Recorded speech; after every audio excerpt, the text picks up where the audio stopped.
Thank you so much for coming today to the Indiegogo panel. It's a brave new world. I'm really delighted to have what I think is a really exciting panel based around crowdfunding. I've got two campaigners. I've got Christo, who has made many award-winning documentary features, and his last film, The Coming War, which is John Pilger's new film, is about to go into production. In production. In production at the moment. It crowdfunded in January and raised £70,000 on Indiegogo, which was a fantastic amount of money on our platform.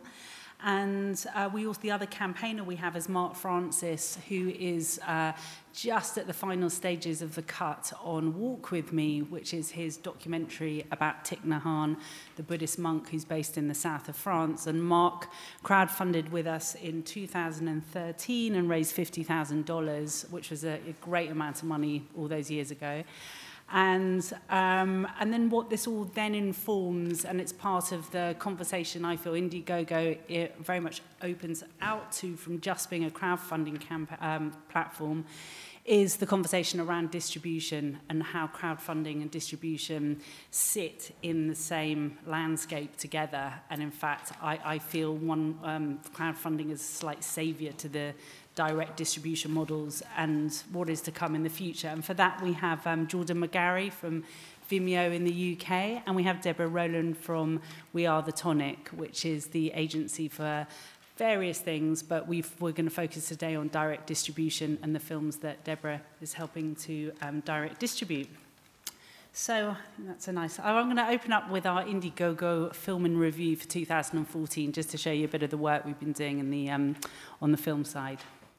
What I really love about watching that film is I'm really excited to see what the 2015 year in review is. I love the fact on crowdfunding, the world is your oyster, and we're really looking forward to doing some really great work. And I'd love to see some more great work coming out of the UK. And yeah, so it's a really interesting future. I don't want to bore the panel because they've all crowdfunded and things, but I just wanted to give a very quick overview about Indiegogo. I'm not going to go, actually I will probably more with Christo's session to talk about what you need to set up and things that you need to think about before launching a campaign, but I thought I'd talk about the bigger picture of crowdfunding, particularly for doc filmmakers, you know, what it means to find your audience, to build your audience and engage your audience, because that is becoming really, really important. So yeah, so I'll just give a quick overview. Oh, and just to say, that is my email address. If anybody in here wants to launch a campaign, please contact me. It's why I'm in the UK. Part of my work is to develop your pages, to give you the best chance possible of success. And my heart kind of falls when I see somebody's launched and there's a few really key problems on their page that we could have just solved in 24 hours. So yeah, please contact me. Just an overview of Indiegogo and what we're up to. Don't know if anybody saw the Flow Hive, which has got nothing to do with film, but I love it. It's the beehive out of Australia that wanted $70,000 to make beehives and ended up raising 12.2 million. I think it's on 13 million at the moment, actually.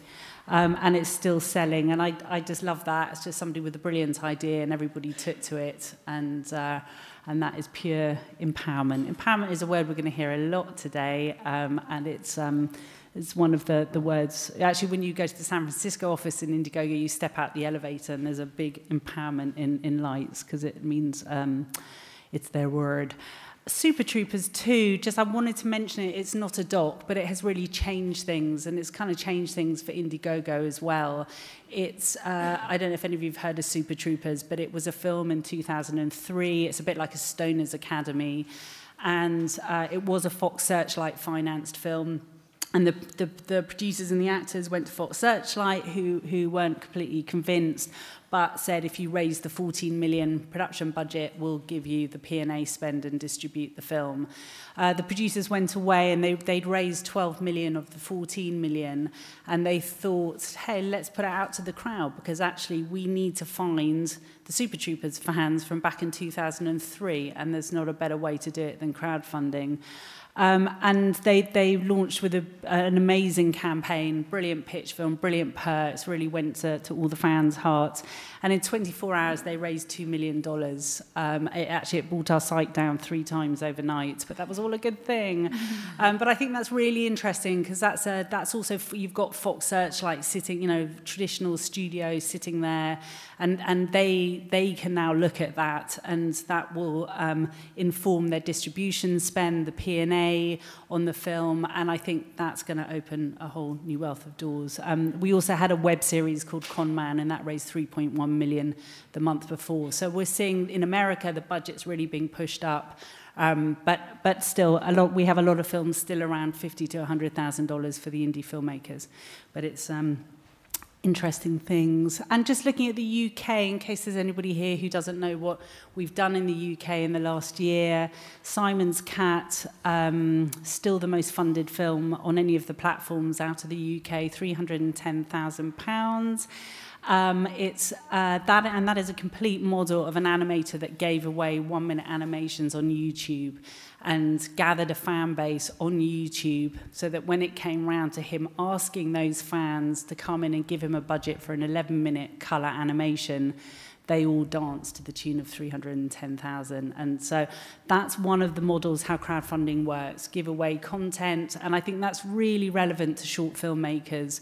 You know, I still see short filmmakers with their films going around festivals 2 years later, you know, get them online, put them on Vimeo, get some numbers, because that's your online audience that are going to come in and empower you for your next work. And then the next short film that we funded in the last year as well, again, the highest funded on any of the platforms, was Benedict Cumberbatch starred in it. It's his new company with a new director. He put himself in the pitch film, that's really important, and said, this guy's really great, I'm going to be in his short, does anybody want to fund it? And they went to raise £25,000, but they got £90,000, and that's just your traditional how you finance films. I have a star and I can raise X amount of money. So I think a feature version of a Benedict Cumberbatch film would be very interesting. And then for the best doc, which I've just mentioned, was Christo Hurd's doc, the John Pilger doc, The Coming War, which raised £70,000 in our kind of dead season. You did it over Christmas, didn't you? So. Then some films that are at Sheffield.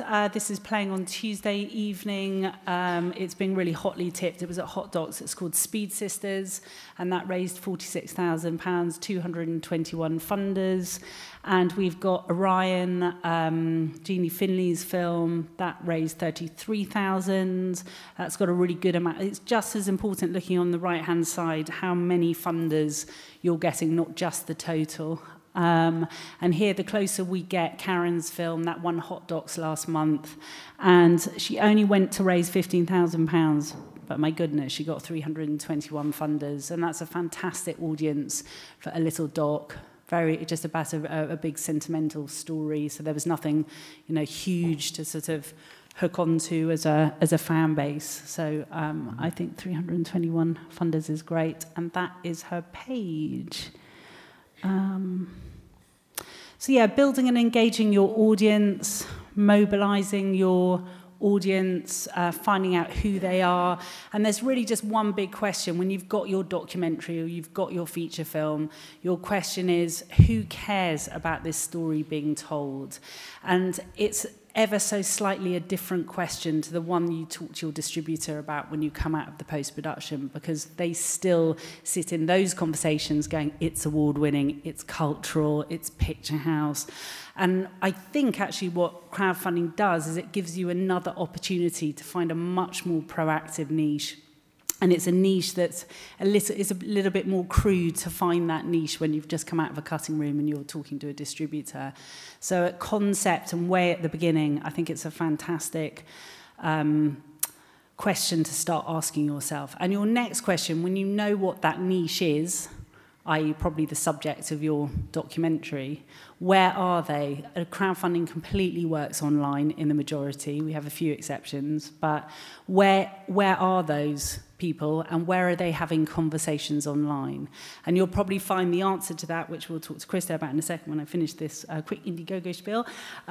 You will probably find, you know, if you get the support, there are huge organisations out there who support and are interested and back those causes, those niche-driven stories, and we get a really good response from them when campaigners ask to get. They don't want any money as way of support. They just want to tweet on their social media, and that is basically putting your crowdfunding campaign directly in front of the people who care about that story, and that's where it all works really, really powerfully.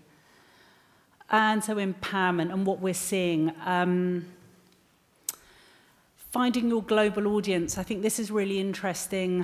I've had films that are made, they know that they're going to play in various countries, perhaps they don't have a theatrical, and I think at various points through the film's life, crowdfunding can also give you an opportunity to find your global audience. So, for example, I've got a documentary about autism, so find some supporters of autism in Australia and get this campaign in front of the people who care about that story in Australia. And again, I think there's no other place in that line of, you know, production to distribution that you can do that. And just to announce a couple of partnerships. Our partnership in January was launched with Vimeo at Sundance, and we're delighted about this partnership. I think it's a really good fusion of two companies who are really looking forward into the distribution space. And the idea is that Vimeo has set up a creators fund.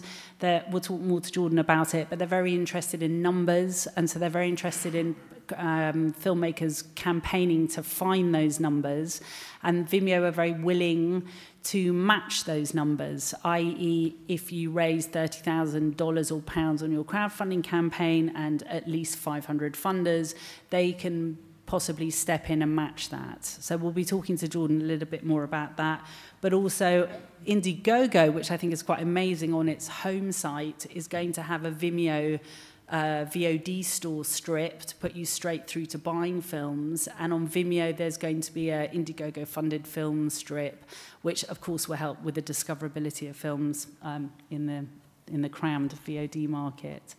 And Vimeo, I think you always have actually, but they deliver the perks fulfillments for free. If you've got a crowdfunding campaign and you want to pre-sell some streams through your campaign, they will deliver that fulfillment of the streams. And we are the Tonic with Deborah at the end. This is the UK base. From meeting Deborah and knowing about her work, I realised very quickly that we were talking to the same kind of filmmakers, the filmmakers who were looking to the future of direct distribution. And so we have a referral partnership, so we talk to each other about the films that are both coming into our midst, and I introduce to Deborah, and Deborah introduces them to me. And because, you know, one really enforces the other, they're working together at the moment, and helping this all move along in the UK is a great thing. And we have ITN Source. I don't know if Chris is here. Is Chris here? Oh, well, ITN Source, we launched this about a month ago. You'll find it on our blog.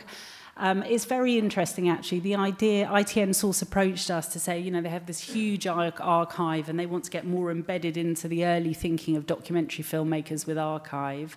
And they make an offer that if you're an Indiegogo campaigner and you're up in draft, you can press a button and you get referred to ITN Source. And if they feel it's a valid campaign, they will give you some free research in their archives, and they'll let you use the archive for free in your pitch film. And I think that's really inspiring, because you could be thinking of somebody, oh yeah, I must get onto that and think about making that film about that person's life, that I find really interesting. And this was just there to sort of give you a little bit more of an easier time of it, particularly if there is some really good archive there. And I wanted to introduce to you Essie Suamela, who is campaign organizer of Iron Sky, and she's also the campaign organizer of Noma, which we have live at the moment. I think you're on nearly $20,000. And this is Etta Deschamps, who's the producer.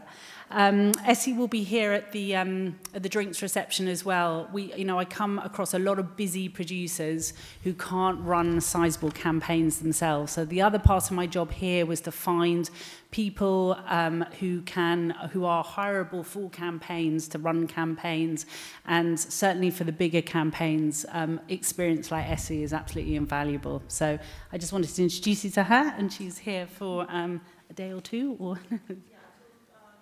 till tomorrow evening. So yeah. So that moves us on to The Coming War, John Pilge's film. Christo, do you want to just tell us a little bit, in fact, I have your pitch film to play first. Oh, right. Yeah, right. Which was the film that Christo put up. And actually, there isn't a direct call on this pitch film. There probably should be, but no. It did really well. No, you don't think so? No. Okay. That's why we love panels. Do you want to tell us just a little bit about your first thoughts of why to crowdfund and... Yes. Well, first of all, you should know that John wasn't a great fan of crowdfunding originally. He wasn't actually a great fan of Facebook either. So I did actually want, this is the third film that we've done with John, and I did really want to do some crowdfunding on the first one, but it's taken us 6 years for him to sort of come to the table on this. I have to say he's been absolutely brilliant about it once he sort of saw the potential of it. It was very simple. I mean, we were offered 200,000. I mean, so I've always believed that there was a big fan base for John's work out there, if only we could mobilize it. In this particular case, there was a foundation in America that was willing to give us $200,000 for the film if we could raise $100,000 on a crowdfunding platform. Well, if we can match the 200,000, and the only way we could match it was raising it on the crowdfunding platform. So that's the reason why we did it, which is why it was £60,000 was the target for it, which it was quite an ambitious target because I think I've done, well, I have just checked, I've done 8 crowdfunding appeals altogether, out of which 2 were complete failures. And the others were successful in terms of reaching their target. And the previous big one we'd done was also with you, not mentioned, the Spirit Level film being shown here at Sheffield under the name of The Divide. You can't see it today because it's sold out, but you can see it on Wednesday. And we'd raised £40,000 on that crowdfunding appeal. And so, you know, we knew that to set a target of 60 was very, very ambitious. But we also knew that if we could get there, we'd get another $200,000. So that's why we did it. Spirit Level broke a record. Yeah, it was a record. Yeah. You broke your own record. Yeah, that's right. We did. Well, Catherine Rowland, who's the director of the Spirit Level and who did that, sits in the same office as me. So there was a competitive edge to us achieving this. Great. So just talking a little bit about, so you obviously you have John Pilge's fan base. Yeah. Just talking a little bit about setting up the networks really to make your launch as strong as possible. Yeah. No, you shouldn't. I mean, I think it's important to understand one. You know, we do know that John's got a massive fan base. He's got about 500,000 unique users of his website. But that was the only social media presence that he had when we started working with him. So we did establish Facebook pages for the film The War You Don't See, which was the very first film we made with him, and which we now, I think, have got 70,000 followers on that. And we built that up from absolutely nothing, actually without his knowledge as well, by the way.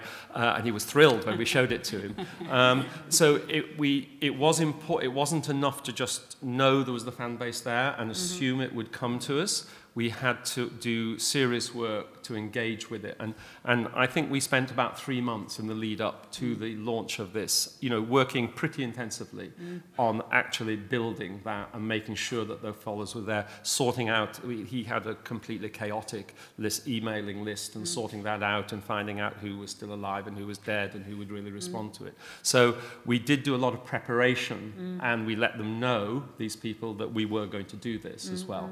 You just can't, I do think it is absolutely essential on our experience that you do have, you can identify who the fan base for the film is, whether that be for the subject matter or whether it be for, in this case, obviously, the reporter, and that we've done that with another of our films where that was the case, or whether in the case of Spirit Level, the fan base was for the book, obviously. I do think that's important, but you can't just say there's a fan base there, they're going to come to us. You do have to put proper, serious and appropriate work into making sure they're engaged before you launch. And I think the other thing I would say, which is, I just want to reinforce something you said, is that I think then you have to build partnerships with all of the organizations that exist in social media and in real media and real world as well, that are going to take you to those fans.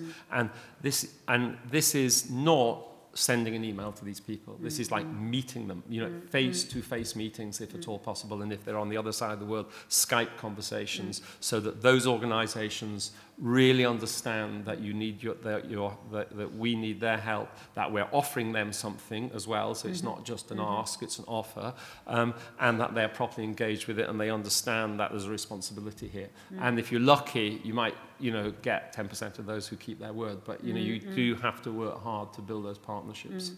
And is that cold calling, literally? Yeah, no, well, I mean, in some cases it might be cold calling, but you know, on the whole, you know, you like, obviously in John's case, you know, obviously there's lots of campaigning organisations that identify with the work that he does, of which, you know, one of the best has been the campaign against the war in Iraq, because he did a lot of work, obviously, on that.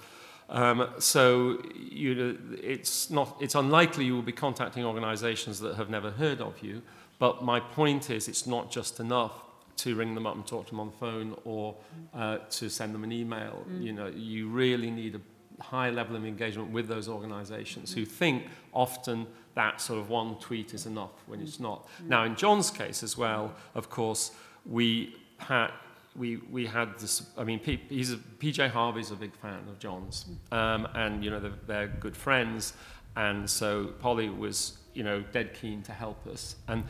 But here's the thing. So she tweeted about it and then got all this abusive email and tweets from people saying, we can't understand why you're supporting John Pilcher. You think, how could you be a fan of PJ Harvey and not understand that, you know? So there is a caution we discovered, you know, I mean, and John Cusack did the same for us as well, and he's wild, so that's great. But, you know, again, you know, there was what we discovered, we were surprised by this, you know, there was a caution for people, you know, who we knew were supportive of John's work from doing it, and then when Polly got these responses, then obviously we understood why. Yeah. And the bigger networks, like, so the slightly bigger niches, which sometimes are less active, because the smaller the niche, the more active, which you've always heard about, but the more you look at crowdfunding, it's really true. So Oxfam, so if you take sort of the bigger organisations, who does one try and get hold of in the larger organisations? So, well, I mean, now the thing is that, just to take I mean, we didn't try Oxfam with this because we know that, but Oxfam were big supporters on the Spirit level, by the way. And actually we invented, Catherine invented a game that went on the Oxfam website to find out where you fell in the world list of income. You know, we all in 99%. We wanted to see where you stood in relationship to the 1%, and it was on their website, and then there was a link from that onto the Spirit level. That's brilliant. So, but the point that I make, and I think our contact there was with, you know, people in the communication department, and they were obviously fans of the book, but it wasn't there had to be something other than just an appeal for it. You know, it was there. We needed something that was actually added value to their own website in that case. Interesting. Good. And sort of regarding viral and content, because I think what everybody finds very difficult with crowdfunding is you launch. In fact, let me take that back one step. We have a real rule of thumb at Indiegogo where we work at a 30% launch, which, if I'm right, you did with The Coming War. Yeah. And I wondered if you could just speak about that. I'll just give an overview that the 30% is supposed to be from your inner circle, with that you take a couple of days out as a soft launch. And the idea there is that when it goes out on Twitter and Facebook, when Joe Blogs comes in to look at your page, and if it says 6% financed, we've got all the data and research that shows those people leave. They intend to come back, but they leave. Yeah, we did a soft launch of it, which was with the people with the core fan base, which in this instance were the people who had signed up, you know, in the 3 months before the launch, where we'd been building the emailing list, and these are direct email addresses. These are direct email addresses of people who had signed up to the emailing list, because, as I said, it was completely chaotic and not properly managed before we started. We did a soft launch with them, and then we did the full launch, and we did get £20,000 in the first day. Yeah, which is like, we couldn't believe it. I mean, it was just amazing. Yeah, absolutely. Yeah. And John was so thrilled. I mean, you know, he wrote a really nice email. He was genuinely humbled by it. I mean, it's really odd. You know, he's a massive figure, and he's got an enormous following. And I think he just didn't sort of fully realise what the sort of strength and depth of that was. So it was great. Yeah. Anyway, so that one we did sort of know that when we got that we were probably going to make that target. But, you know, we never stopped work on it. You know, we had new news for people, you know, clips of some of it. The reason I will talk about the trailer, because I have a slightly different view than you on these trailers, that you know, because of his enormous body of work, you know, we had a great supply of short clips from his previous films that we were able to use. That lots of people had never seen. I mean, lots of his fans weren't even born when these films were made, you know, so we had a lot of material of that sort. So we had new news that we were always able to give people. It wasn't simply going around with the same begging bowl again. And there were, you know, you've got the chart, but there would be sudden spurts which we never quite understood, you know, but I, you know, because someone somewhere had unlocked it. And there were some people, and this has been our experience with several of our crowdfunding appeals, some people had got in touch with us directly and said, you know, I'd like to give you more than your highest level here of contribution. And I think in this case we held him back. We got him to do it, but we held it back so that towards the end, you know, and got him to give it then. I mean, just on the film, I would just say, I think that the reason why there's not a direct appeal for money in there is that it was partly John's preference. He didn't want to do it. But I am not convinced from my experience for the UK audience that the personal appeal from the filmmaker is the most effective thing to do. I have no data on this, or you may have data on it, but we've had some experiences where there's been we've detected anyway a resistance to that, you know, and by the way, most of John's money, the majority did come from the UK, as it happens. We thought it wouldn't, but as it happens, the majority did come from the UK. That there's a sort of, my sense is, certainly for the sort of films we make anyway, there's a greater interest in the subject matter of the film than the bleating of the impoverished filmmaker. Right? And that's and also, John, you know, and I don't think it would have been appropriate for John to do it anyway. I mean, I think perhaps that's because you've got well-known filmmakers in there, so you're showing really the body of work through that pitch film. I've seen a lot of sort of less experienced indie makers who they're the ones where my heart sinks when they tell me, oh, my campaign's up and I've only taken £5, and I take a look at it and they've just put some clips up, and there's and I think it would have helped at that grassroots level of them saying, I'm new, this is me, it's what I want to do, get behind me.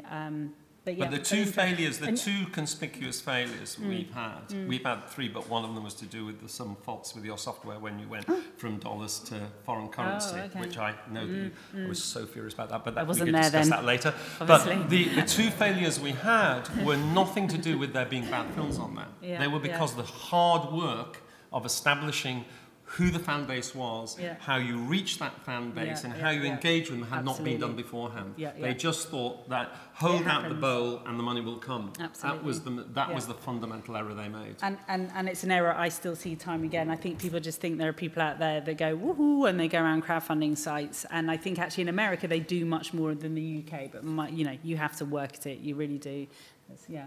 Well, thank you very much. That's very insightful. Thank you.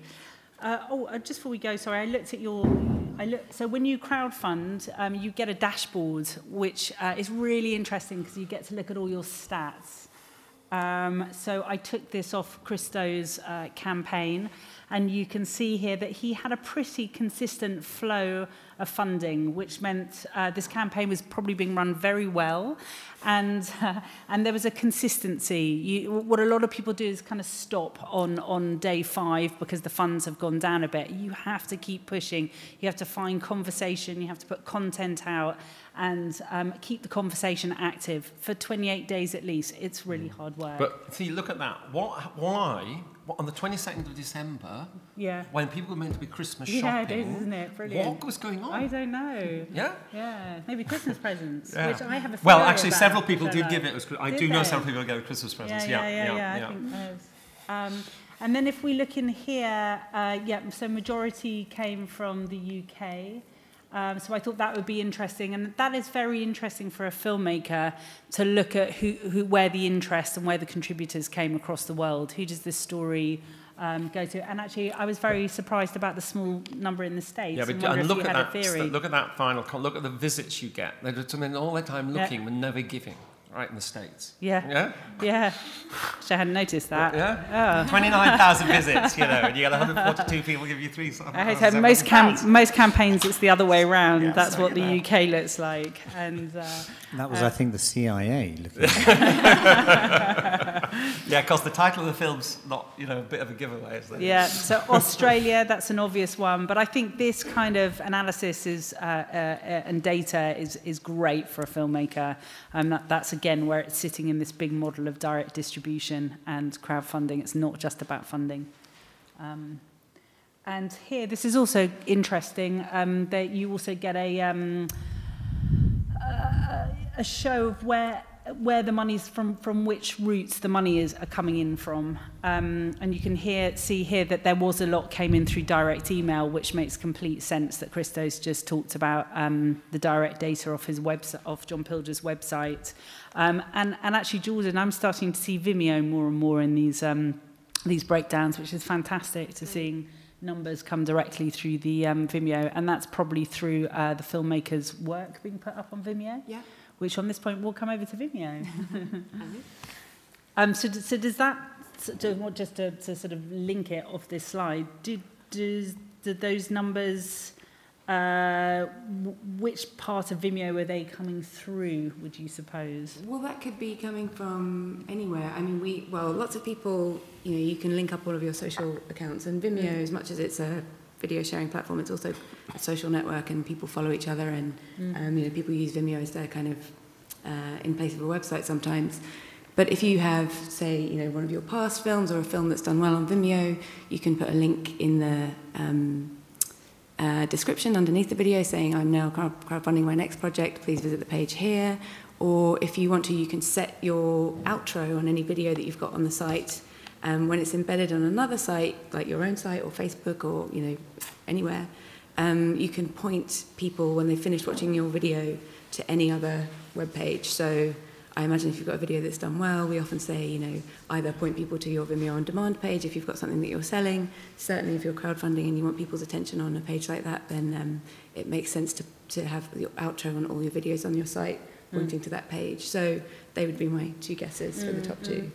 And Jordan is a curator on the staff picks, and I wonder if you just talk a little bit about the numbers and by sort of the idea, if we go back to Simon's Cat, of the sort of giveaway of content by creators, and rather than hanging on to the film for dear life for 2 years worth of festival run, why do you think sort of going online, perhaps after you do 1 or 2 short film festivals, it might be more beneficial in today's world to use Vimeo to get your online numbers up? Yeah, well, I mean, we have staff picks we actually curate several areas. We have Vimeo on demand, obviously the distribution platform where people sell their work, and we curate staff picks, and we also have categories, which is kind of 16 different verticals of types of content.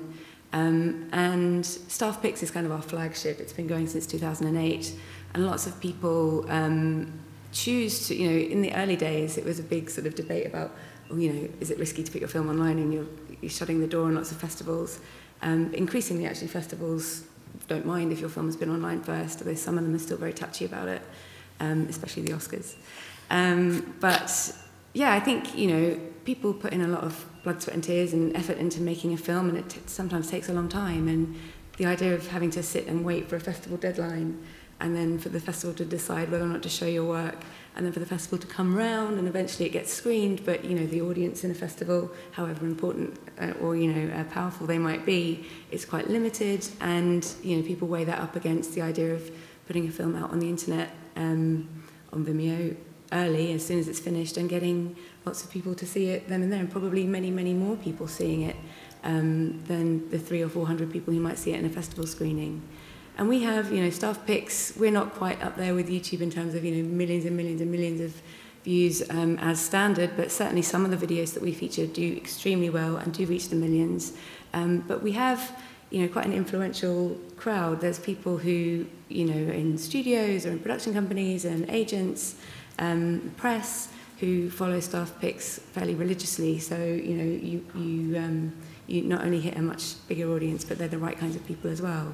And then if your films do well, because people are watching you, we've had people get production deals or development deals, and increasingly we have people using short film as a way to make a bigger film. So, films that have been shorts that have been up on the site and have done well, we then see them popping up a few years later as a feature, and all of this stuff is very useful. So let's say we've got somebody here in the audience who wants to launch a crowdfunding campaign for their feature, and they're sitting here thinking, oh, I made an award-winning short in 2010, and actually I still haven't put it online. Mm-hmm. What would be a good strategy for them to use Vimeo? And how does one get a staff pick? Apart from being very nice to you. Yeah, well, now that we're all here, you just email me. That's the best way to get it under our nose. I mean, staff picks is tricky. We track lots of different things. We use a lot of the tools that are just open to everybody. But also, obviously, we have lots of relationships with people who we meet at festivals. And, if we see someone who we think is brilliant, we often reach out to them. But if you have an old film that you want to put online, this is something, it all sort of comes together, but it is risky to just put a film up, even if you're giving it away for free and just hope that the internet comes to you. You have to think about, what's going to make your film special. And if you're a director that has any kind of network, we always say to people, use that. If the cast and the crew who made your film, they're your sort of baseline, as well as your friends and family. Let everybody know when the film's up, and if you can, tell everybody on the same day, because you want that kind of spike rather than a sort of slow, gradual trickle of people coming to you. So, let everybody know, obviously, is the first thing. Send it to everybody. And we talk a lot about thumbnails for the open site, and it's also incredibly important with your trailer. If you're selling something, make your thumbnail as interesting and captivating as you can, because we actually did some research a few years ago, and of the staff picks that do very, very well and some that just sort of do fairly well, we tried to figure out what the difference was, and we looked at, what day of the week if you launch it, and what the length is, all these kind of different factors. And actually one of the biggest things, which wasn't so obvious, was colour thumbnails versus a black and white thumbnails are much more powerful, because if you imagine you're looking at some, your Facebook feed or a blog, I think it's just much easier to sort of skip past a black and white image than something that's really strong and colourful. So anyway, the long way around, your question is, talk to us. That's the easy thing, especially if you've got a festival film or a film that's done well elsewhere and you want to bring it to the platform, get in touch and let us know, and we will help you get it. So you can see whether I think this strategy really can inform you for setting up a crowdfunding campaign, because you're thinking about all your social media outlets, and to include Vimeo in that, catching an audience, YouTube as well, and putting them all up there. And that's probably why Christo also went back and said it took us 3 months, and it can be 3 months, and the more you prepare, the smoother the ride will be, hopefully. Very quickly, just about our Creators Fund that we're all very excited about. What kind of films is Vimeo looking for within that Creators Fund? What is their... and I also just wanted to talk to you a little bit about, obviously, if you come to us at Indiegogo, so you have a feature doc, you're saying to me you're going to launch in a couple of months. I feel that it's the kind of film, and actually Vimeo is taking a look at most of the films that are coming through our pipeline, and then I go back to Jordan or to Jeremy and we discuss it. So on that level, what are you and Jeremy looking for to put up that an amount of money that will be a sort of match challenge? So if they raise something on Indiegogo, you can possibly match it. Yeah, I mean, in terms of subject, there's really, it's all to play for. We're interested in almost anything. If you can show that you've got an audience out there that you're aware of, and that you know roughly how to reach them, or you have some kind of track record reaching them. That's the funny thing. We launched Vimeo on demand just over 2 years ago, and I came here. Back then it was a very different conversation, but people initially were thinking, you can just put a film up, as you say, and hope that people will just come and buy it. And most of the last 2 years has been us figuring out not only how to improve the tools, but how to sort of help people figure out how to reach their audience and develop their audience. So we love crowdfunding because that shows that people who have, thought about this way before they even made the film, which just makes such a difference. So yeah, your film could be about almost anything, but the thing that we get really excited about is people who've done a successful campaign, and as you say, not just raised a lot of money necessarily, but have connected with lots of people and had a good number of funders getting involved. So yeah. And then obviously and actually we're still yet to have one that goes through on a campaign, and whether it comes in at the end. So if you possibly raise your £25,000, Vimeo, if they have considered matching that when you come out of that, if you hit your certain amount of funders, if that happens, that's not that you do have to give away a transactional exclusive window.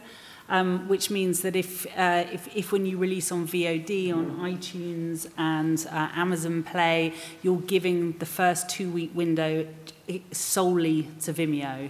So you can only watch it on, is that right? That's right. I mean, that's just to be clear, if you're just using the platform, then we don't ask for exclusives at all. But if we're investing money in a project, then we expect to be the first, as you say, VOD window. You can do theatrical and do whatever else you want, but when you're bringing it to a digital platform, then we want the exclusive there.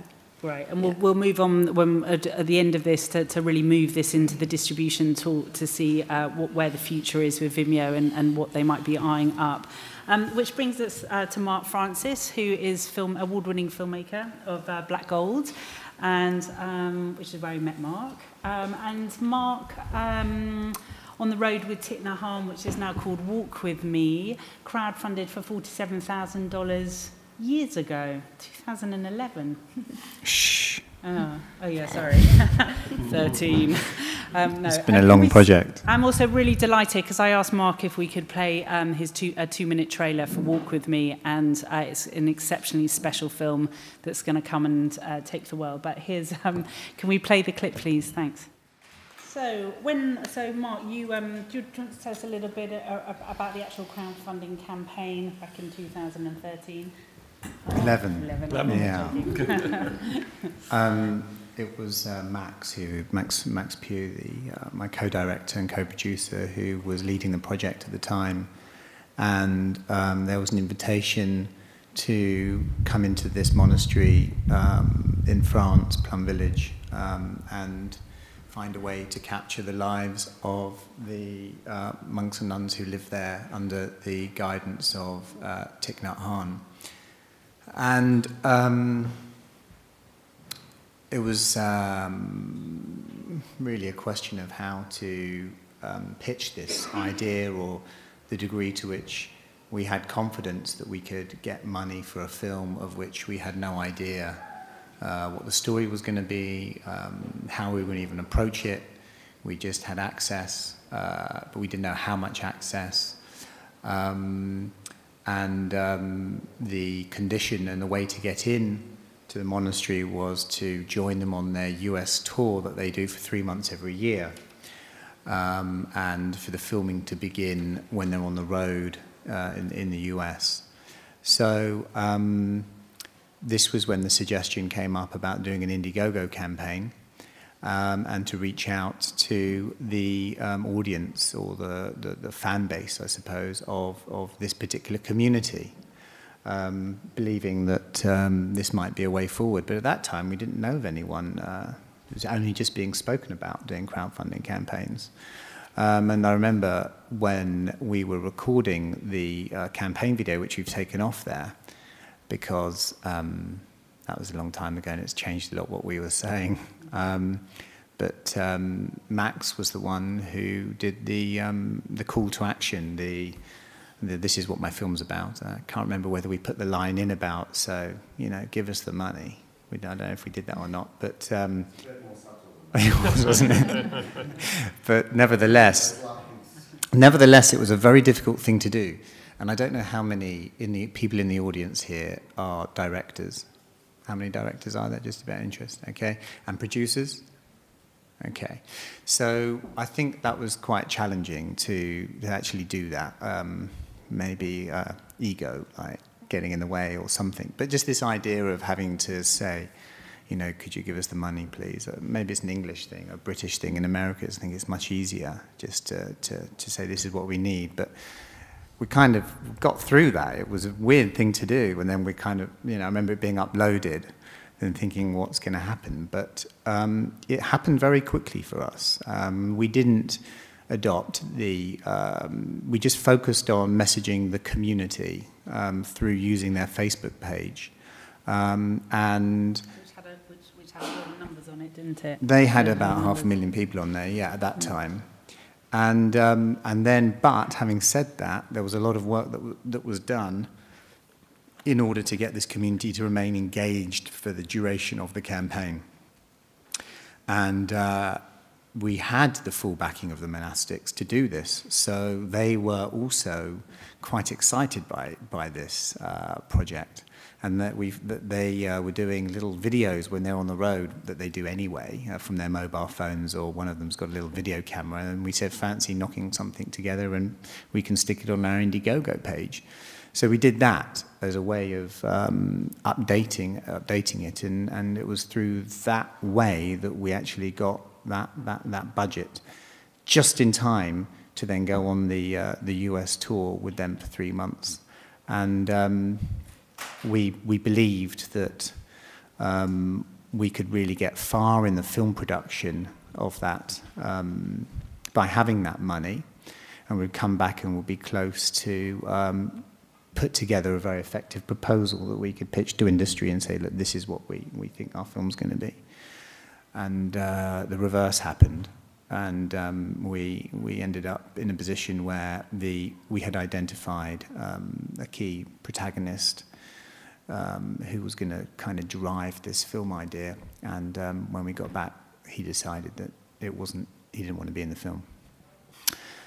So thankfully, this was development money that had like an unconditional feeling to it. So it gave us the space and time not to kind of panic, but to kind of take a step back and reevaluate. Well, what do we do now? 3-4 months and nearly $47,000 later, we're kind of still at the beginning, but we developed a deeper relationship with the monastic community. That set us back in terms of our timing, but as a result of that, we've ended up coming out with a better film, I think.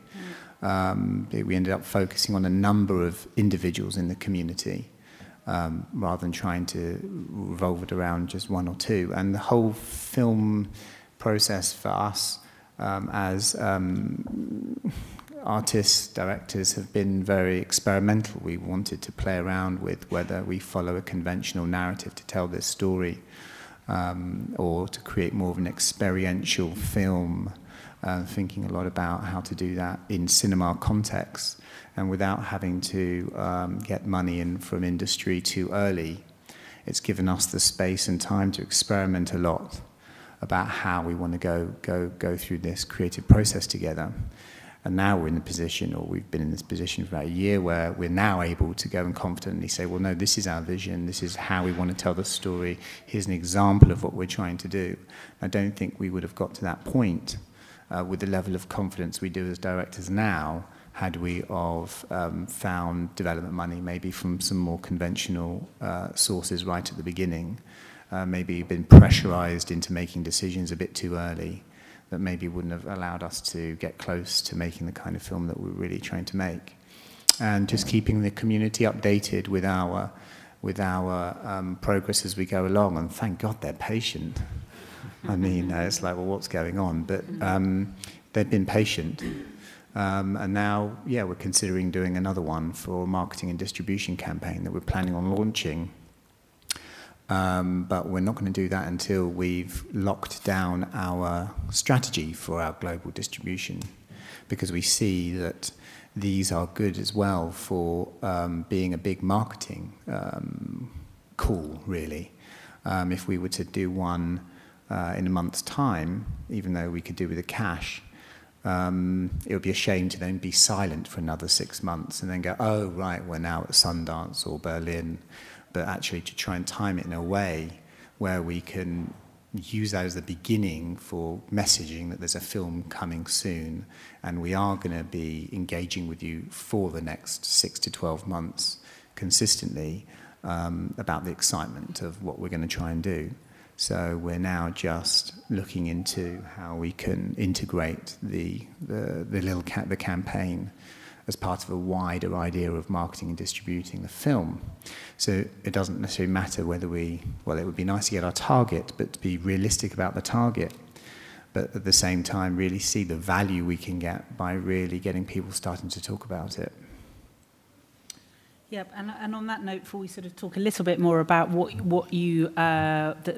the data has been informing you for the last 8 months, when I first started talking to you about the film and distribution, just taking a look at your dashboards, I thought that was incredibly interesting. Mark did the CIA aren't visiting us. So this is Mark running the campaign, and Max and Nick probably, all running the campaign out of Brighton and London, with the subject of the documentary in the south of France.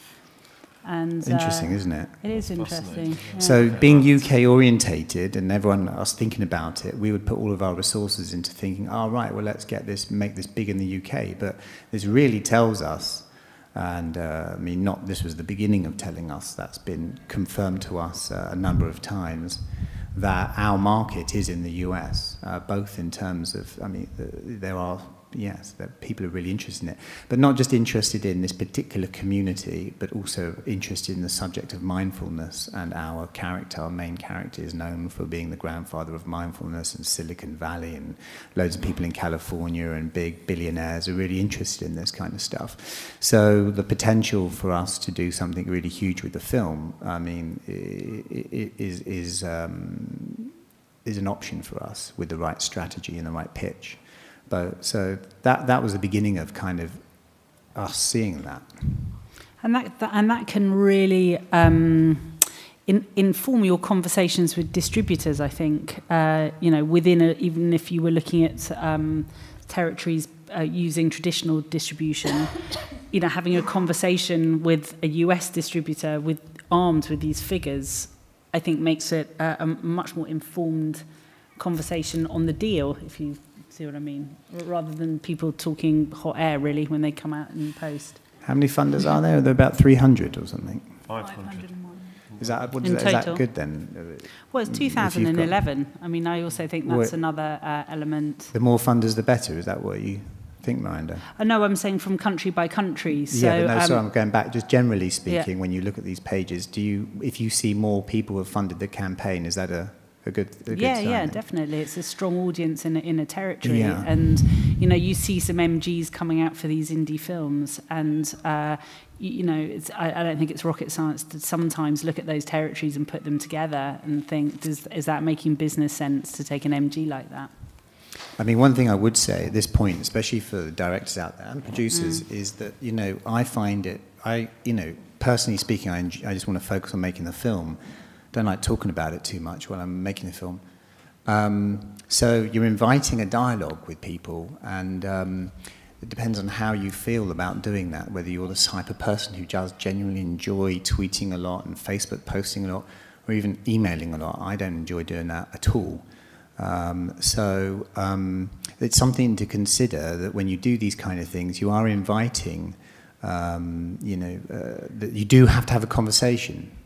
You're opening up a channel to have a conversation with a number of people, and there's 500 or so on this one, and I think we've been quite lucky that people are happy to be very content with, they've invested in it and they'll wait, and the odd one comes through and saying, hey, what's going on, and we've come back to them straight away. But it's something to think about.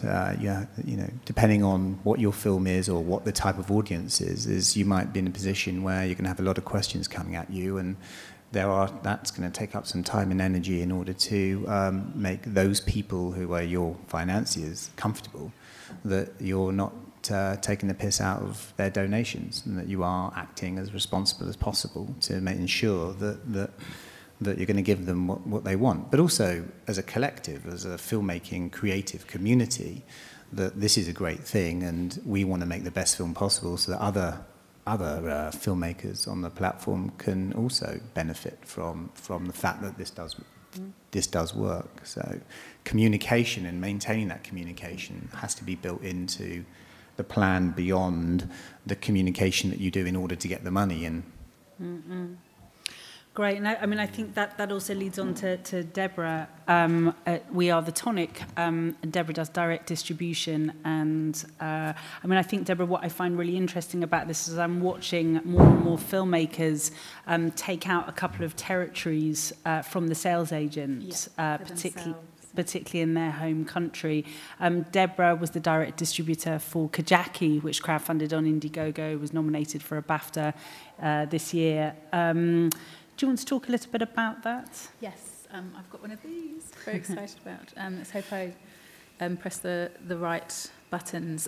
So Miranda's just asked me to give you a little kind of heads up on direct distribution as part of this sort of payback revolution that we're seeing, and a little bit about we are the Tonic. I won't do a sales spiel, but there is a leaflet there on the table that says a bit more about what we do.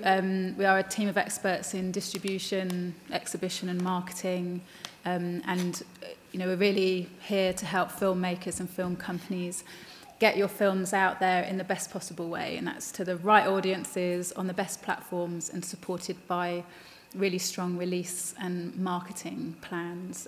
We do that through mentoring and also managing the delivery of directly distributed films. And a kind of personal crusade is really getting you all to think about distribution of your film as early as possible. Please don't make the film and then go, now what? Who's going to see it? How are we going to get people to see it? Could you miss a whole raft of opportunities while you're developing and making the film that can really enhance it during production, during distribution, sorry. I'll stop the lecture. So direct distribution is growing enormously. We've seen a real sea change in perception of what it is. It's no longer a dirty word applied to B movies or as a last resort. And what we sort of all want to get across to you now is like, now is the time for you to really take control of how your films are seen by audiences. These are some of the most recent films that we're working on or have just finished working on. Some really good films here. These aren't B movies. These are award winners, award contenders. Direct distribution was a first option for these filmmakers. They were approached by traditional distributors, or they've been disillusioned by going down that traditional route, and they've thought, no, actually, we want to do this ourselves. We want to do things a bit differently. We want to take control. And yeah, just some sort of reasons why this kind of direct approach is growing. There's the changing perceptions. There's filmmakers out there who have got the guts, perhaps a bit of the finance as well. I'll talk a bit about that in a minute, to do it themselves. A lot of our clients, honestly, are disillusioned with going down a traditional route, and they come to us and they say, how can we do this differently? There's a plethora of great VOD platforms out there and these advances in technology, which means it is easier for you to do it yourself. Crowdfunding, it enables you, it gives you the budget to go out there and market your film. It's so powerful. As is social media. There's films being released out there with no other marketing other than social media. It really is that powerful in driving audiences to see your film. And then, again, there's other support out there in terms of this audience demand cinema. So there's Our Screen. Are you aware of that? Where your audience, kind of votes for a film to be shown in a cinema, and if 50% of your tickets are sold, then that cinema shows your film. There's US derivatives, Tug and Gather, which we may see over here very soon. There's more support and expertise. There's guys at Tonic. I know there's others, but I won't tell you who they are. Indiegogo, Miranda being in the position she is with her wealth of film experience, and she's there to help filmmakers and give you, really valuable advice on making your campaign work to get you the money. That's sort of priceless. There are aggregators out there for DVD and VOD. A lot of, for example, the larger VOD platforms, your iTunes, your Netflix, don't want to deal with lots of little films and little companies, so they'll deal with an aggregator that will represent your film to them on your behalf. So we're seeing more and more of those out there. And a combination of all these things, is giving you the tools and support to do it yourself. I'll just go quickly. I know we're a bit pressed for time, and you've probably got lots of questions to ask everyone. The pros and cons. Go in it with your eyes open. There are some chunky cons there. It is a lot of work and a lot of time. You will be involved in all aspects of the campaign, and you need to ask yourself if you've got that time and that energy. You will need to focus on this project as a direct project. So if you've got other things in the pipeline that you need to get your teeth into, and perhaps this isn't for you, I would argue you would need some expertise and some guidance. It's tough out there. There are a lot of pitfalls. So get some people on your side and have a little team to work with. You'll need to raise the money to get your film out there, so that's a critical thing. You do take on the risk. Obviously, you believe in your film and you want it to work, but there is a chance, for whatever reason, that it might not. And you're obviously learning on the job as you're doing it.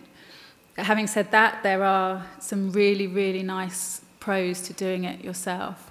As I've said, there's a lot of things out there to support you, but the main things are you keep the rights to your film. You don't sell them for 21 years.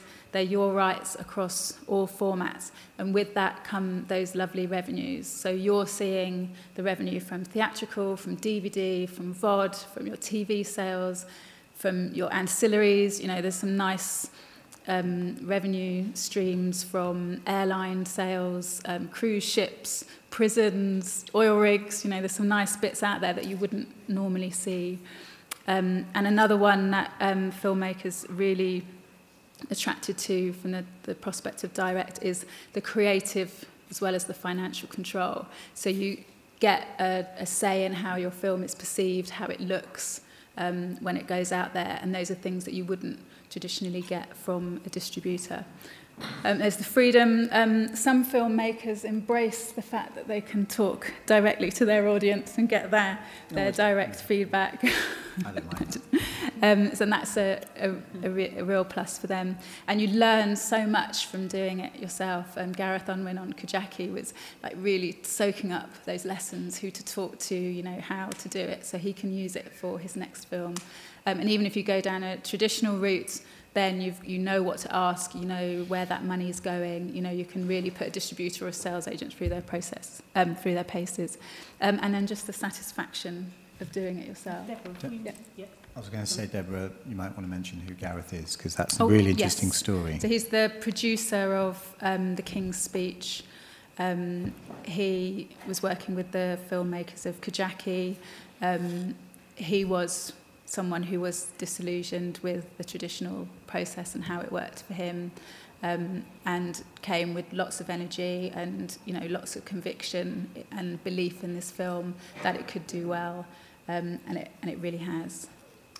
Yeah, I just wanted to add, are you going on to Kajaki in a minute? Yes. I do. Just before you go on to Kajaki, just on the slide before, just very quickly, if you take a look at that, I think, and it's something I've been talking to Mark about for about a year, which is the idea of a 360 degrees company. And I think that's so interesting to look at that and see what that would look like embedded in a company's business plan as a production company.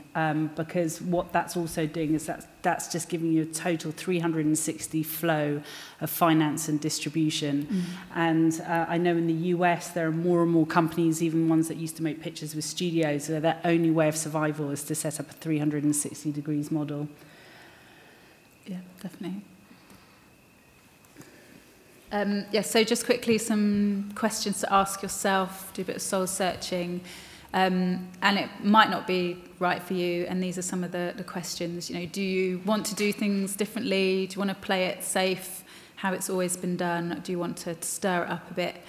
Time and energy are real issues here. And, you know, I've had filmmakers where I've said, honestly, you are exhausted from making this film, get it to a traditional distributor, have a rest, think about your next project, because that's right for you. Where is the money going to come from to market and distribute your film? Crowdfunding, obviously a very, very good source. Are there any other avenues? Have that talk with yourself. Who's going to guide you through that process? Who's going to support you? Do you actually want to be that involved, or are you just happy with making the film and somebody else gets it out there? So how crowdfunding links in, and this really sort of ties together what a lot of the panelists have already said. Your crowdfunders are your first audience for your film, and they're so engaged, you know, they're involved enough to have given you money to support the making of your film or the distribution of it. You know, they are invaluable. They're going to be talking to their friends. This is a film that I've helped make. You know, go and see it. Come and support me supporting this film. They're your first marketeers. And part of your campaign through distribution is keeping that conversation and that dialogue going with your funders, and how they can help. We'll talk about Kajaki in a minute, but we really, you know, literally mobilised the troops for this, and they will spread the word, really. So just on Kajaki, we were saying it's not a documentary, but we felt, you know, it has the feel of a documentary. It's that real in terms of the experience that the soldiers go through. And they, you can see from the site, overachieved. They had some very good perks in terms of gala screenings, script readings.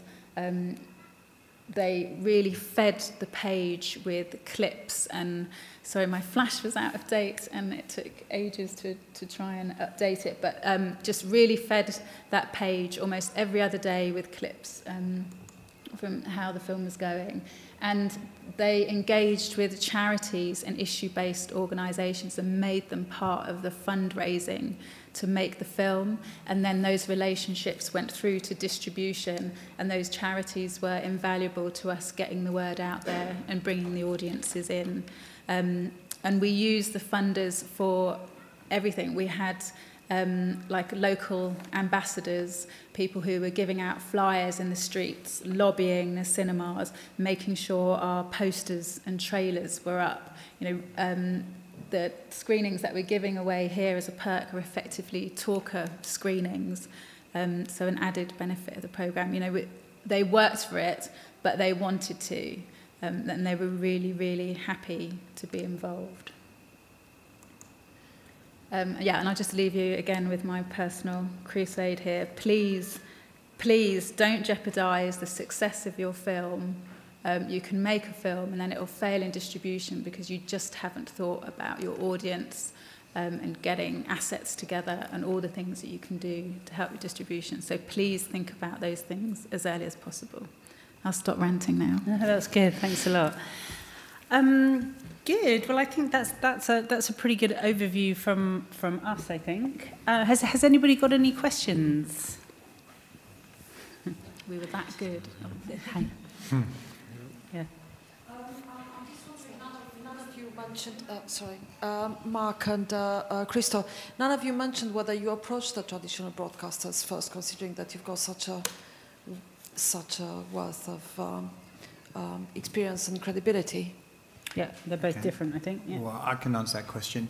The pitch of the film is just didn't have confidence in the pitch and the context where we're setting our story, and it's not easy. I've done it before where after 2 lines it just works. But this one was really tricky because we didn't really know, we didn't have anything, you know. So if you know a funder and they say, okay, well, we'll give you 450,000, which is what we think our budget is, to make this film, even though you don't know what it's about yet. That's great, but we didn't feel we had the confidence to do that, or even wanted to actually do that, because we wanted to try and have the time to find the film. So that's the key thing there. With this particular film, we felt that this would be a way to go. It doesn't have to be like that for every film. I think each film can have a completely different finance model and different distribution strategy. But if the kind of film that we're making here and how we wanted to make it, this path lent itself to going down this particular path. Now we are doing that because we're clear of what the story is. We've got things to show. It can be seen as a film in its own right, you know. But do you retain the editorial control if you take it to a let's say Channel 4, other broadcasters? Do you still retain the editorial control? Will the film be shown as you've made it, or? If you go to, we have a rough cut of the film, so if we go to a broadcaster, then they'll be coming in and we'll be doing a pre-sale deal. And in that negotiation, then they would definitely want to make recommendations to how the film should change editorially, because they then become essentially a co-production partner. So that would happen, probably. But then it can be acquired after we finish the film, you know, and once we have a sales agent on board, they can sell it to the broadcast, and then it's unlikely that they would make any changes, because, you know, they're buying it as they see it. Thank you. And actually, Christo is interesting as well, just on your whole finance plan. Yeah, I mean, in the case of John Pilger's film, there is broadcaster money in it. It's just not anything like enough to pay for making the film. I mean, so we've made a pre-sale to ITV because they buy John's films. So we've got some money from them. Well, we haven't got the money, but we've got the commitment, so we can borrow the money from the bank against that. But I endorse what Mark said. Every film has a different financing package, and sometimes it's appropriate to have crowdfunding money, and sometimes it's not. But it's not an alternative to getting money from broadcasters. And I think, just to add to that, I think it's really important that the UK filmmakers start changing the mindset and not seeing not seeing crowdfunding as some kind of default. Oh, we got turned down by the BFI. Oh, a bit of crowdfund.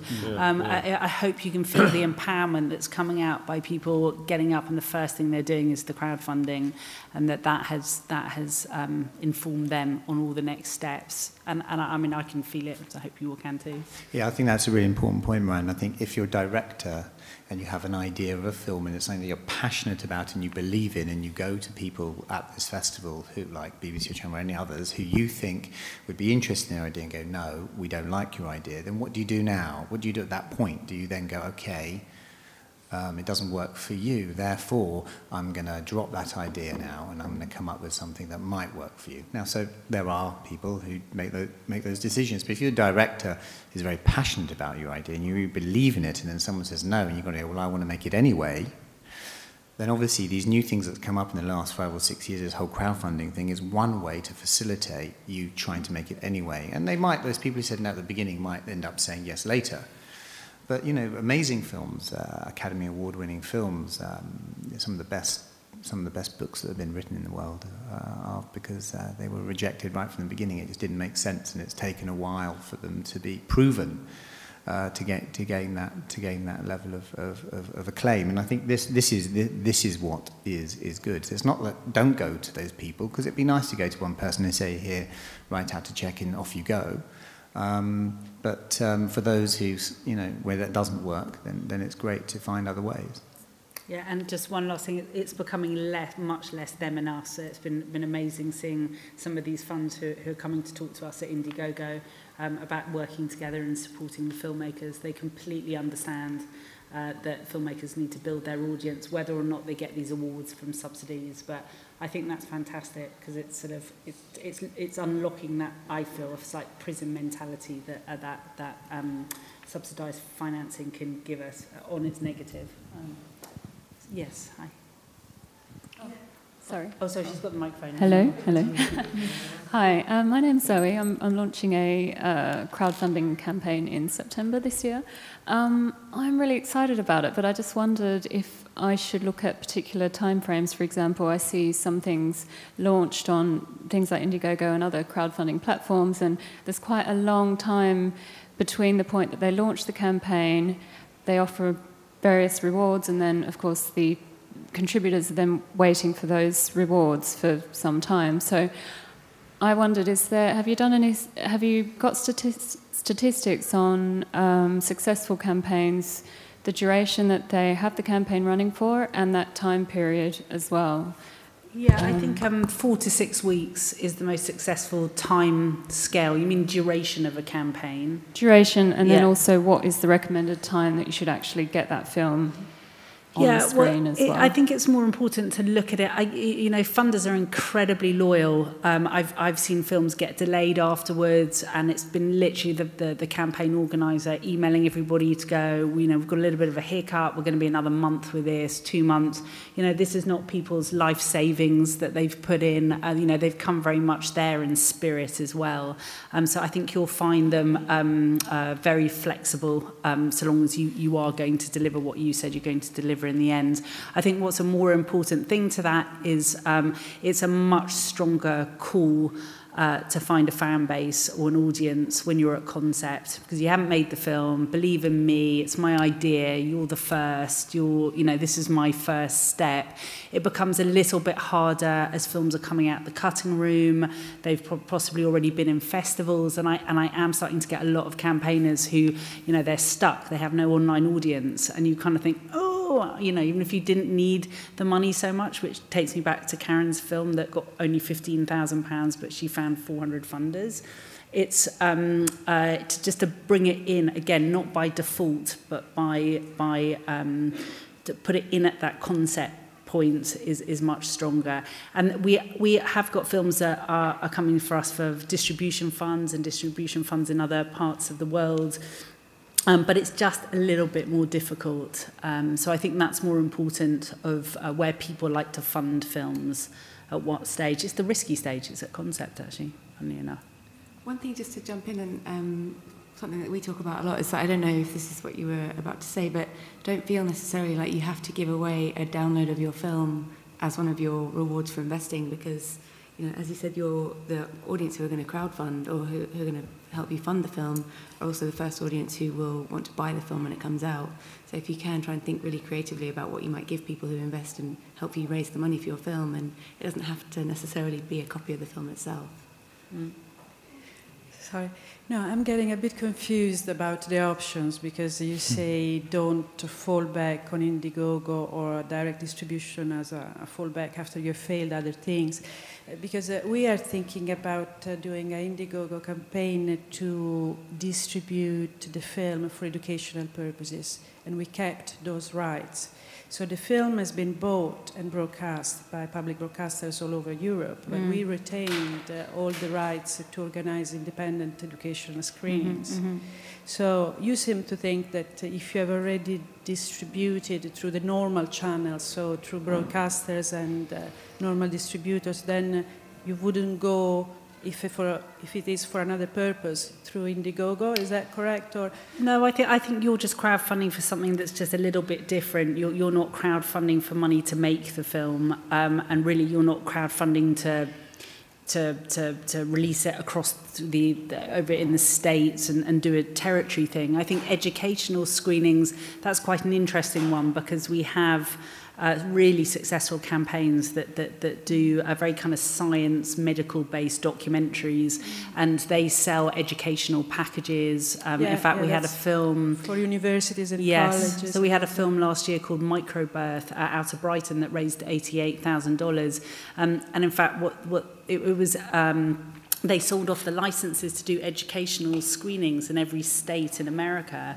And they got quite a lot of money. But she said one of the states, the person who you bought the package for about $5,000, and then it was your license in that state. And she said that there was one woman who had now screened the film 200 times, and she'd made quite a lot of money out of it. So they're about to launch another campaign next week for their next film, and she's not going to put the education screenings in.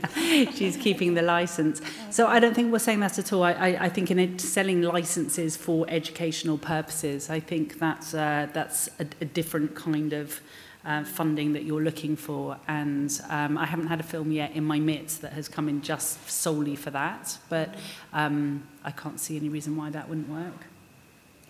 Thanks. Oh, sorry. Okay, yeah. That's fine. Just a quick question. I wonder if you had any statistics on when is a really good time to launch a campaign? Because we did a very successful crowdfunding campaign last year. But I've got a new project, and I'm just wondering if isn't concept a little bit early to go to people and ask for them to invest?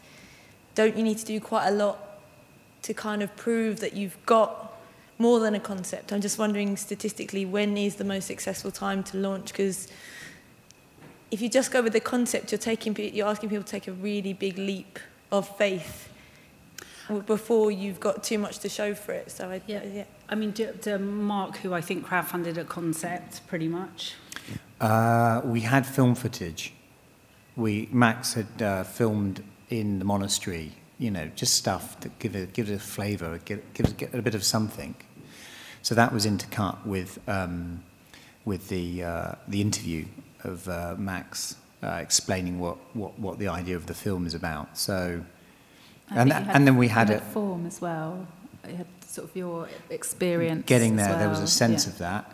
Obviously, our experience, our past experience, the films we've done in the past, and also we did have a proposal. We did put forward, we think this is what the film's going to be about. So even though, you know, it was just an idea, and it kind of didn't matter necessarily if it was going to be that film, but just something to say, look, essentially it's going to be a film about this community. We just don't know how. So it had enough. And sorry, this is like a follow-up question, but weren't you worried putting it out early, for example, maybe not necessarily applicable to your film, that someone else with more resources might come along and say, that's such a good idea, I'm going to go and film that right now, I've got the budget, or just as independent producers, that it's a slight worry that if you go too soon, someone with slightly more resources and can move a bit quicker can sort of be like, wow, that's great. Let me go with my... It's but I think we've got that anyway. I mean, right now, probably somebody else is doing your idea and you don't even know about it yet. I mean, it's rare that only one film's being made at the same time about one thing. There's always competition all the time about this very thing. We thought we had total exclusive access to this community, so we felt very, very comfortable. We knew no one else was going to be doing what we were doing and the way we were doing it. And then 3 months later, someone did an Indiegogo campaign, but they were doing something completely different about the community. It was like they wanted to do some kind of mindfulness school program that can be used in schools. Totally different to ours, but they were still reaching out to the same community who we were wanting to reach out to for our one. But again, it thankfully didn't have an impact. But I think we're always, I believe that as soon as you start thinking about anything, however you go out and do it, then somebody else's. So maybe actually the sooner you get it out there, the better. I'd be really interested to hear, when did the Spirit Level crowdfund? Was that concept or? Well, it was. We had the rights to the book, so that was the basis on which we, were able to make the appeal. And that was 120,000 people had bought that book in the UK, and most of them hadn't read it, which was a positive advantage because they felt they should have read it, and here was an easy way of getting out of reading the book, which was to give us some money. We reckon we got about 1% of people who bought the book to give us money. Right? But the book was the thing that got it. You just shouldn't. It's not unfair. That is Sinead Kerwin, and next to her is Mark Lacey, who produced Still the Enemy Within, which won the Audience Award last year. The most successful independent documentary distributed in cinemas. More than 130. How many screenings so far? 200. There you are. Brilliant. She should have been. They really know what they do. And they crowdfunded for a lot of that film. Yeah, great. We should have you up on the panel. Any other questions? We've just got a few minutes with the. We've got two more here. Hello. Yeah, I've got two questions. So manpower and time. How many people do you have working on your campaigns? Because I'm kind of thinking of. It obviously takes a certain amount of time to do, then how many hours in a day, and then you guys pay the bills the rest of the time. And that's my first question. I can answer that question. We had 2 people, and they were working on this virtually full time over a period of, they probably did about 2 months' work within a period of 3 months' work before, and then they were both working on it virtually full time during the appeal, and then we now have the job of actually delivering the perks, and some of them are signed copies of John's books, and he's been in Australia, so we haven't done that yet. So, you know, we reckon that if you costed that labour correctly, that the labour costs of the campaign were of the order of about £8,000 to £10,000, and the cost of the perks will be of a similar order, right? And we knew that was a hit we were going to take. We knew that, right? And I think that's sort of, most people don't cost their time, you know, and but if you do it properly, that's the sort of figure you're talking about. So you have to crowdfund to do the campaign. 30%, It almost sounds like you have to fundraise in order to do the campaign. You've got to build in, and can I also just cost, add, and I won't take longer than 15 seconds to say this, but anyone who does a crowdfunding campaign in Europe needs to understand that the consequences of value-added tax for the perks that they give. Yeah. So I've got a second question. Do many campaigns try to chase after larger donations, try to get smaller amount of larger donations rather than lots and lots of little donations, or does it work like that? Well, yeah, I bet you've got the data on this, haven't you? No, not necessarily. I mean, we had a sort of thought that the smart thing to do with John's film was to say, you know, because we knew he had this massive fan base, was say, you know, if everybody gives us £1, we'll raise the money. And fortunately, I was argued out of that. That was my idea. It's a really bad idea. And actually, I think the average was £60 something like that. Yes, so, actually, in America we do have the data. It's $80. $80. Yeah, and I noticed that yours was average was $100 on your campaign on the figures there. So I think, and therefore I think that, and actually when you think about it, the amount of effort you've got to put in to satisfying sort of those low-level figures, you know, is hardly worth it. So I think the lowest in John's case was £20, I think. But because you can tell, if the average was 60, quite a lot of people gave us more than that. Yeah, I think we've got one more question. Sorry, Mark. I was just going to say, I have this thing about whether or not people should get perks. That they should be grateful that we're doing it anyway. And I discussed this with Max at the time, but we just didn't have the full confidence to put that in the, hi, I'm making a film, and you should be grateful that we're doing it. Do you think a thank you credit would be enough, or are you talking about absolutely nothing? It's a director speaking. But no, I've actually got money by doing that, but not publicly. I have got, you know, it depends on the subject and how people feel about it. It's a big thing. The degree to which someone gives, or if you've given on these platforms, how much do you expect? Are you giving because you want something back, or because you believe in the project and you want it to be realized, and that is enough for you? So there's this whole thing about perks, and I've seen lots of people like promise everything on these perks. I'm like, good God, they're going to be in like 250 dinners for the next like 2 or 3 years. So I think there's huh? Mm-hmm. Yeah, that is a social life. No film life, just a social life. That's the problem. But so I don't know. I think there's something to reflect on that as well with the campaign, and not because you're being super arrogant or anything, but just about this relationship between the audience. The other thing I wanted to say, there's a brilliant book called The Gift. I don't know if anyone's read it, but it's just this concept about why people give, and in relation to art.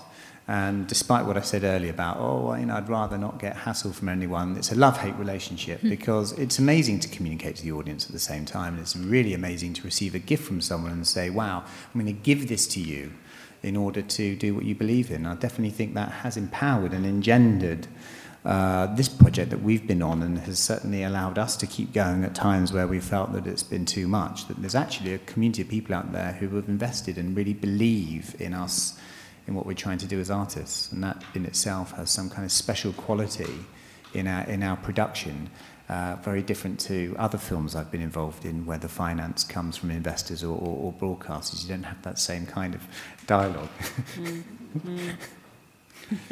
Red light is flashing. We've just got one more question here. Hello. I'd just like to ask, is there one thing that young filmmakers should be doing or avoiding when trying to stand their ground against professional projects, both in the crowdfunding phase and then on things like Vimeo? Deborah?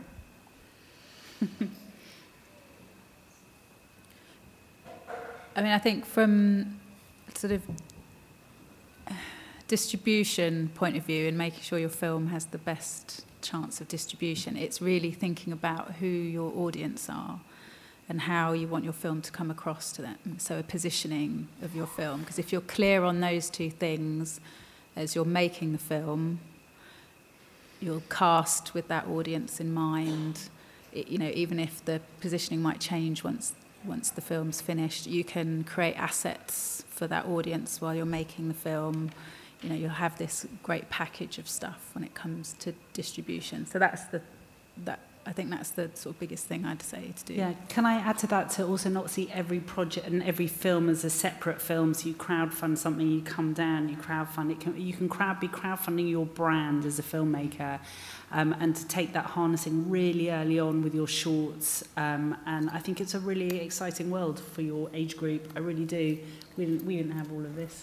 No, I think nevertheless, I think at the same time it's important that who your team is in your executive or producer level as well, because you can lean on their reputation to give confidence to whoever it is that you're approaching, that you're going to do, you know, you're in the right hands and that you're going to be asked the right questions of you. I think we do at the same time. That's it, you know, the conventional way of getting finance and pitching in the film industry is a great thing, because it's forcing us as directors or as filmmakers to really make a good story, tell a good story that isn't going to, you know, and not get too lost into some other imaginary kind of world that no one really ends up appreciating. So team and demonstrating that you've got that behind you when you're going out there is also a great thing to do, I think. Jordan? Yeah, I'd just add that, you know, I think it's really, really important. It's obvious, but make the films that you really want to make, even when you're starting out and you're making very short things that you intend to just give away for free. Those are the projects that when people check you out, when they see your Indiegogo campaign, they look at your show reel and they think that you're interesting as a filmmaker and someone that they want to get behind. You know, to do the stuff that you're really, really passionate about. And certainly when you get to this stage, because as you can see, it's a huge amount of work just to get to the point where you're making the film, and then that's going to take ages as well. So make sure that the stuff that you're doing is the stuff that you really, really love and feel very, very passionately about. Yeah, I think I was going to say I don't think it's a proper question to set yourself. How do you stand your ground? Go and find, you know, someone who's doing what you want to do and doing it well and know a lot about it, and get them to team up with you and support you. Just as Mark said, that's, you know, and because there's not just one thing, there's like 925 million things. And your chance of getting hold of those, one person would, you know, help you get through some of those.